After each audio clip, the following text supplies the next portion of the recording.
California's state-run insurer of last resort, the FAIR Plan, comes in. But here's the problem. The FAIR Plan is woefully underfunded. It has about $700 million in reserves, but the Pacific Palisades fire alone represents a $6 billion liability. The math just isn't adding up, and California homeowners and taxpayers, as a result, may be on the hook.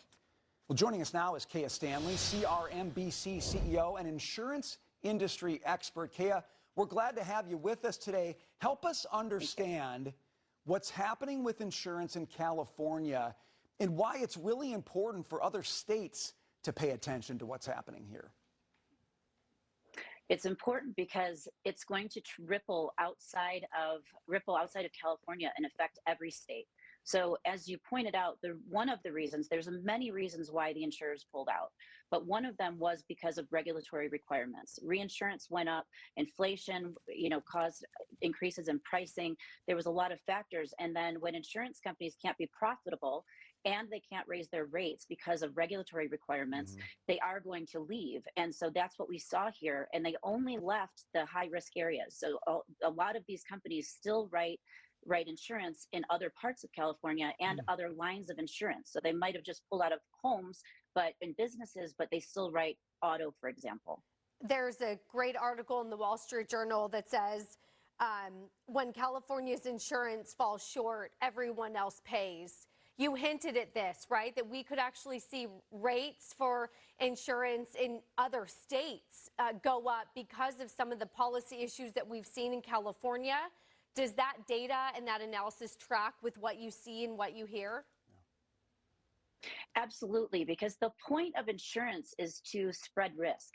So we collect rates from the many to cover the losses of the few. And when you have a natural disaster, not just in California, but the other natural disasters that we've seen around the country, that disrupts that balance. And so the money that's collected to cover the losses of a few is just decimated. And so they've got to recoup their money somewhere. So they're going to look to states that have no natural disasters and less risk and less regulation. And then people in like Maine and Vermont who didn't do anything wrong and had no natural disaster, they're going to see their rates go up because this has got to balance out somewhere. Yeah. Everybody agrees that this is the worst natural disaster in U.S. history, even Gavin Newsom. President Trump is asking some logical questions about what went wrong here in California specifically, and he's making a comparison to other countries. Please listen. You go to other countries in Europe, Austria and Finland and numerous countries, and I talk to the heads, they're forest nations, they're in forests, and they don't have problems like this. The head of Austria tells me, we have trees that are much more flammable than what you have in California. We never have forest fires because they maintain their forests. And you could revert water up into the hills where you have all the dead forests, where the forests are so brittle. As we talk about insurance here, if we don't address the why this happened and correct it, we're only going to find ourselves in this particular position again. Why aren't we looking to other countries as a model? The solution to this is going to be very complex, and it's going to take decades to build out of this. Looking to other countries is one of the things that should happen. The other problem is when you've got different states that are doing different things. So for example, what California is doing, it's now going to impact negatively other states as well. So there has to be some way that we can bridge that across the entire country. So they're going to be looking at all kinds of solutions, from incentivizing solutions to maybe tax credits, to also regulatory changes that need to happen, because for-profit companies have a right to make a profit. They can't be required to stay in an area where they're not making money.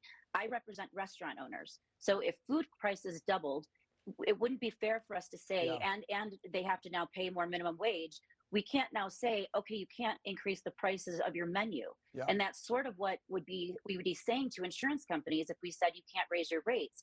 But the alternate is also impossible. So if they raise their rates so much that people can't afford insurance, that's also a horrible result that would happen. So there has to be some public-private solution to this. It's not going to happen on just one side or the other. Well, I'll tell you what, the market solves a lot of those problems well, but when the government's so involved in the market, it can't clear prices. Kaya, we got to leave it there, but that's a really good analysis. Thanks for being with us today.